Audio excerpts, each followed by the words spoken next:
अस्सलाम वालेकुम स्टूडेंट्स, आज के इस लेक्चर में हम क्वेश्चन नंबर 3 को सॉल्व करेंगे। तो चलिए आज का जो लेक्चर है इसमें हम क्वेश्चन को सॉल्व करना स्टार्ट करते। तो क्वेश्चन हमारे पास कुछ इस तरह से है कि आपने क्या करना है, if y varies directly as x cube, हमें गिवन क्या है कि आपके पास जो वाई है वो डायरेक्टली प्रोपोर्शनल है किसके, एक्स क्यूब के। तो हम यहाँ पे सिंपल लिख लेंगे इसको। सॉल्यूशन हमारे पास क्या बनेगा, फर्स्ट आपके पास बनेगी स्टेटमेंट कि y is directly proportional to x cube. तो हम यहाँ पे लिख लेंगे एक्स क्यूब, ठीक है। इसके बाद आपके पास and inversely as G square and T, यानी कि जो ये आपके पास y है वो इनवर्सली प्रोपोर्शनल किसके है, y is inversely proportional to किसके, आपके पास ये जी स्क्वायर के और टी के, यानी कि आपने जी स्क्वायर और टी को चाहे तो इसको साथ ही लिख दें या अलग से आप इसे लिख सकते हैं इसी तरह 1/t के, यानी कि जो y है वो एक्स क्यूब के डायरेक्ट प्रोपोर्शनल है और जी स्क्वायर और टी के इनवर्सली प्रोपोर्शनल है। तो अब हमने करना क्या है, हमने इन तीनों एक्सप्रेशंस को आपने एक ही मैथमेटिकल फॉर्म में कन्वर्ट करना है। तो क्या होगा, ये बन जाएगा हमारे पास y is directly proportional to किसके, ऊपर क्या आएगा एक्स क्यूब आ जाएगा, ठीक है। और इनवर्सली किसके वो नीचे आ जाएंगे, वो हमारे पास जी स्क्वायर और टी साथ में वैसे ही आ जाएगा। आपने इनको अगर जॉइंट की फॉर्म में आ जाएं, दो आ जाए इनवर्सली में या ऊपर दो या ज़्यादा आ जाए तो आपने उनको मल्टीप्लाई कर देना होता है, ठीक है। या आप उसको आप साथ साथ इस तरह लिख देंगे। अब आपने इसकी इक्वलेंस फॉर्म लिखनी है, तो क्या करेंगे, y इज इक्वल्स टू के times x cube over z square T. अब यहां से आपने के की वैल्यू फाइंड करनी है, बाकी एक्स वाई जी और टी की वैल्यू आपको गिवन होगी। वो क्या है, आपके पास y 16 है, x 4 है, z 2 है और t 3 है। आपने ये वैल्यूज यहाँ पे पुट कर देनी है। तो ये हमारे पास क्या आएंगी, आपके पास y 16 आ जाएगा, y इज 16 है, के आपने फाइंड करना है और x की वैल्यू गिवन है 4 आपको। यहाँ पे 4 का हम क्या करेंगे, क्यूब ले लेंगे और नीचे हमारे पास z और t है, z का स्क्वायर यानी कि 2 का स्क्वायर आप ले लेंगे और साथ में t की जो वैल्यू है उसको आप मल्टीप्लाई कर देंगे, ठीक है। अब आपने जस्ट इसको सॉल्व करना है, ठीक है, यानी कि आपने यहाँ से k की वैल्यू फाइंड करनी है।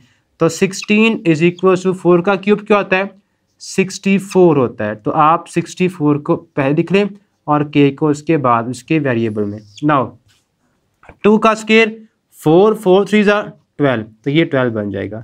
अब आपने इसे करना है क्रॉस मल्टीप्लाई, सॉल्व कर लें इसको।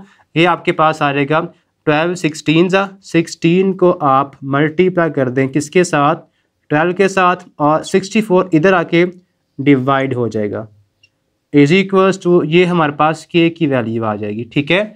अब इसको मजीद आप सिंप्लीफाई कर लें, 16 1 16 आपके पास 4 क्या होता है, 64 होता है। नाउ 4 1 एंड 4 3 तो के की जो फाइनल वैल्यू आएगी हमारे पास वो क्या आ रही है, वो 3 आ रही है। हम यहाँ पे 3 पुट कर देंगे के की। अब ये आपने के की वैल्यू कहाँ पुट करनी है, ये आपने यहाँ पे आपके पास जो variable y in terms of x z और t आपने लिखे हैं, ठीक है, यहाँ पे के की वैल्यू आप पुट कर देंगे। तो आपके पास इसको हमने 1 का सपोज नाम दिया है, तो ये हमारे पास 1 जो आएगी वो क्या बनेगी, 1 implies y is equal to हमारे पास k हमारे पास 3 है, तो 3x cube over z square t आ जाएगा, ठीक है। ये हमारे पास कह रहे हैं कि in terms of y in terms of x z और t हमने y को लिख लिया, ठीक है। अब उसके बाद आपको फाइंड करनी है किसकी वैल्यू, y की वैल्यू। जबकि आपको x y और z गिवन होंगे तो हम क्या करेंगे, हमने सिंपली यहाँ पे y की वैल्यू को फाइंड करना है, बाकी आपको सब गिवन है। 3 टाइम्स x की वैल्यू आपको अब क्या गिवन है, 4, तो हम यहाँ पे आपको 2 गिवन है, अब 2 x गिवन है तो हम यहाँ पे 2 क्यूब कर देंगे ओवर z की आपको वैल्यू गिवन है, y गिवन है 3, तो यहाँ से आपको should be equals to t।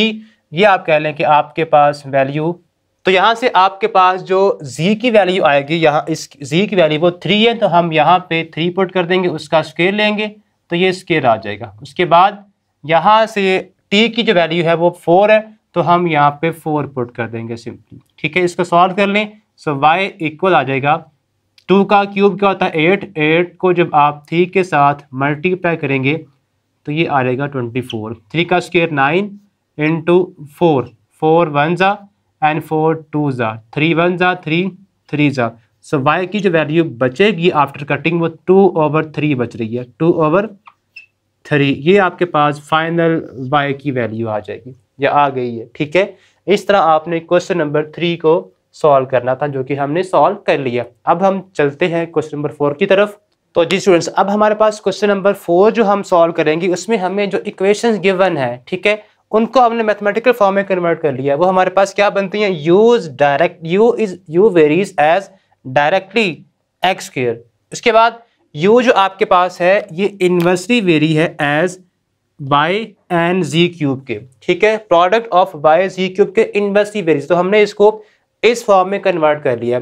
हमें जो फर्स्ट आपके पास वैल्यूज हैं वो हमें गिवन है, इसका सारी u की भी गिवन है, x y और z की भी। हम क्या करेंगे, पहले इन दो जो आपके पास प्रोपोर्शनैलिटीज हैं, ठीक है, इन्हें कंबाइन कर देंगे, तो ये इनकी जो जॉइंट वेरिएशन आएगी वो क्या आएगी, वो हमारे पास बन जाएगी u varies as x square से डायरेक्टली है और उसके बाद y z क्यूब्स के इनवर्सली है, तो हम इस फॉर्म में कन्वर्ट कर देंगे। इसके बाद आपने u is equal to k times x square over y z cube, हमने इस प्रोपोर्शनैलिटी को इक्वल में कन्वर्ट किया। उसके साथ में क्या आता है, k आता है, तो हमने k को लिख दिया। अब आपने यहाँ से क्या करना है, k की वैल्यू फाइंड करनी है। तो हम क्या करेंगे, यहाँ से आपको जो वैल्यूज़ गिवन है, सेट ऑफ वैल्यूज़, वो सारी यहाँ पुट कर देंगे और फाइनली आपके पास k की वैल्यू आ जाएगी। तो u हमारे पास 2 गिवन है, तो यहाँ पे हम 2 पुट करेंगे, इज इक्वल टू k आपने फाइंड करना है। x आपको गिवन है 8, तो 8 का स्क्वायर लेंगे ओवर, इसके बाद आपके पास y आपको 7 गिवन है, तो 7 इंटू, इसी तरह आपको z गिवन है 2, 2 का क्यूब है, तो हम यहाँ पे क्यूब लिख देंगे। ओके, उसके बाद आपने क्या करना है, अब आपने ये स्क्वायर टर्म्स है इनको सॉल्व कर लें। जो पावर है उसकी पावर के अकॉर्डिंग 8 का स्क्वायर 64 होता है, तो आप यहाँ पे 64k लिख देंगे ओवर 7 इंटू 2 का क्यूब क्या होता है 8, तो हम यहाँ पे 8, अब कटिंग कर दें, 8 1 ज़ा 8 8 ज़ा। ओके, अब यहाँ पे 7 डिवाइड हो रहा है, इधर आके मल्टीप्लाई होगा तो क्या आएगा, 7 2 ज़ा 14, 14 ओवर 8, ये बेटा हमारे पास वैल्यू k की आ जाएगी। अब ये आपने जो k की वैल्यू है ये कहाँ पुट करनी है, ये हम पुट करेंगे इस इक्वेशन में, तो ये हमारे पास बन जाएगी, कह लें। सो ये आपके पास क्या बनेगा, इक्वेशन नंबर 1, ये आपके पास u है, इसकी आ जाएगी वैल्यू 14 ओवर 8 को आप कट कर सकते हैं, ये आ जाएगा 7 ओवर 4, यानी कि 7 ओवर 4 आपके पास वैल्यू आ गई है k की। साथ में क्या मल्टीप्लाई हो रहा है, x स्क्वायर ऊपर आ जाएगा और उसके नीचे हमारे पास y z क्यूब आएगा, वैसे ही y z क्यूब। ठीक है, ये आपके पास कह लें कि कांस्टेंट k की वैल्यू हमने फाइंड करके इक्वेशन में पुट कर दी है। ठीक है, अब आपने यहाँ से किसकी वैल्यू फाइंड करनी है, हमने यहाँ से u की वैल्यू फाइंड करनी है, जबकि हमें जो बाकी वाली तमाम वैल्यूज़ हैं x y और z वो गिवन है, आप पुट कर दें। सो नाउ आपने जो वैल्यू u की पुट कर निकालनी है, u is equal to 7 over 4 और साथ में x गिवन है आपको यहाँ पे 6, तो आप यहाँ पे 6 का स्क्वायर पुट कर दें, स्क्वायर आएगा, और y की वैल्यू 3 है, यहाँ पे 3। ठीक है, और इसके साथ आपके पास z का क्यूब है, तो 2 का क्यूब आ जाएगा।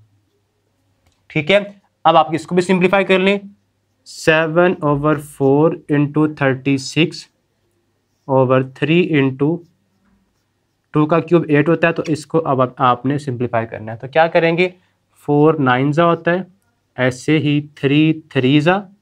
ओके, इसके बाद u की जो फाइनल आपके पास वैल्यू आएगी वो क्या आ रही है, 7 को 3 से करिए मल्टीप्लाई, 21 ओवर 8 नीचे बचा, तो ये आपके पास कहने के u की आपके पास फाइनल वैल्यू आ गई है, जो कि हमें रिक्वायर्ड थी। ठीक है, तो ये था हमारा आज का ये क्वेश्चन नंबर 4 जो हमने सॉल्व किया, ठीक है। होप सो आपको समझ आ गया होगा, ठीक है। अब हम अपनी नेक्स्ट वीडियोस में आपके वैसे आपके जो क्वेश्चन नंबर इसका लास्ट 2 क्वेश्चन हैं बिल्कुल इसी तरह हैं, बहुत आसान है, ठीक है। उम्मीद करता हूँ कि आप उन्हें सॉल्व खुद कर लेंगे, ठीक है। अब हम नेक्स्ट वीडियोस में एक्सरसाइज 3 जो इसकी 5 नेक्स्ट है 6 है उससे सॉल्व करेंगे। तब तक के लिए अल्लाह हाफिज़।